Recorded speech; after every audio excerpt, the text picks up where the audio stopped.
up, guys? Welcome back to the channel.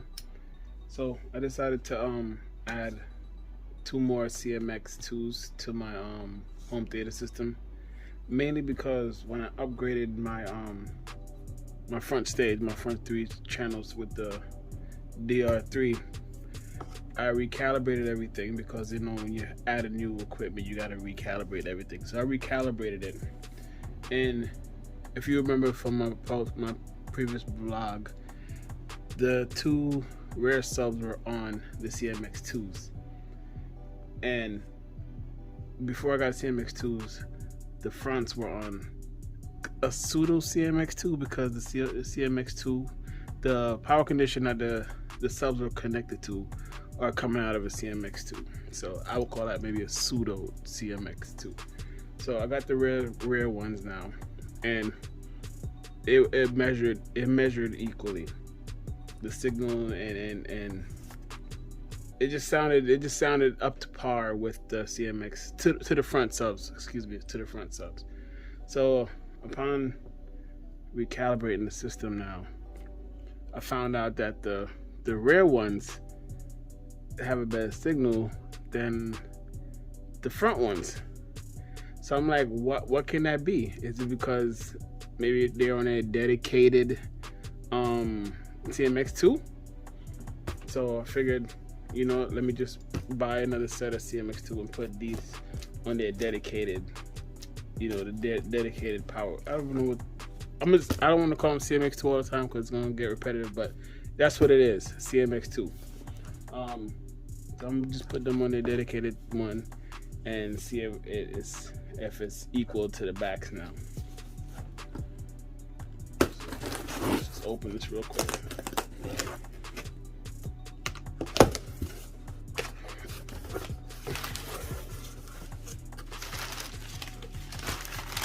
I unboxed a couple of these already. Decals. This is something new. I don't know what they're doing, but this is kind of dope.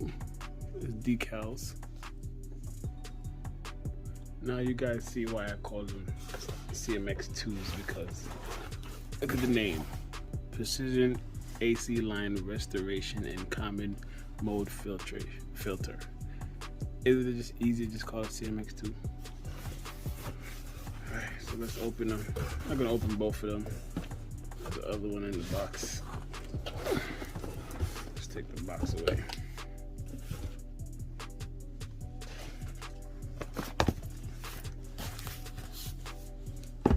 There's one.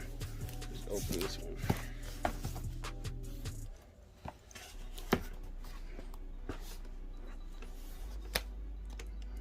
It's like a shoebox.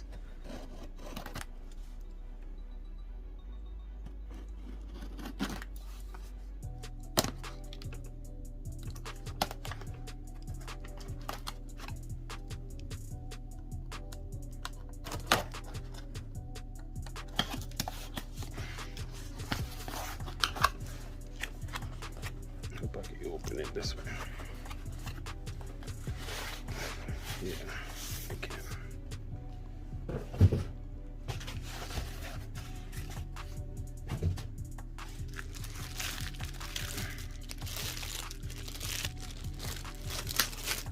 To me, honestly, this is a must. If you own an old home like me and you don't know how old the wiring is, it's best to pick up one of these to make sure you get the cleanest signal for your equipment. And of course the power cord.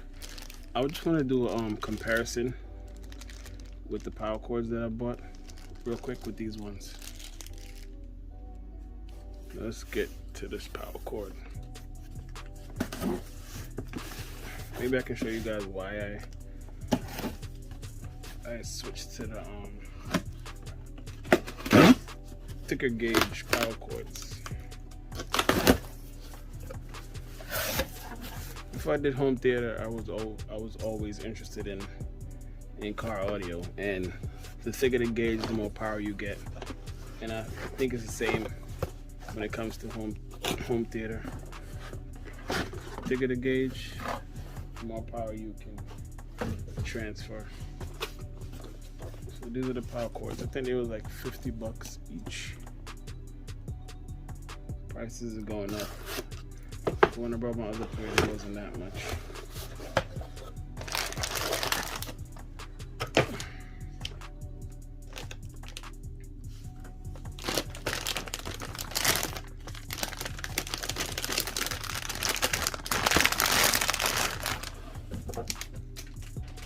Alright, so these are 10 gauge power cords. As you can see how thick it is.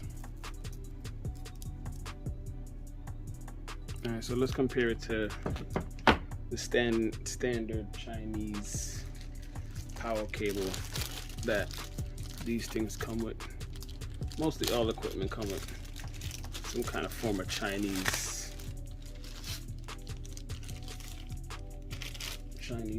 oh, this is something new too. They never gave you screws. They added decals, now screws. That's something new. Maybe 2022 they're changing up stuff. But anyway, this is the generic power cord that it comes with, and this is, I took a gauge power cord to transfer more power. So that's why all my detachable equipment all got upgraded power cords. A lot of people say it's snake oil, but honestly, it's not snake oil. I do hear a difference. Visually, I don't really see a difference, but it's good. It has a peace of mind to let you know that it is getting the right amount of juice. But audio-wise and dynamics, this is really doing justice. All right, so give you a better look at the CMX-2. Show you how it looks up close.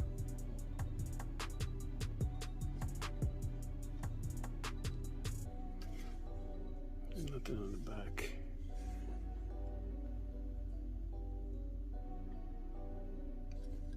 Turn on light.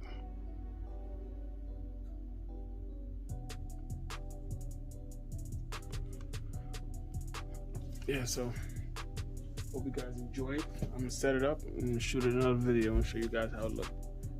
So these are them installed to the sub. Only the sub is plugged into this one.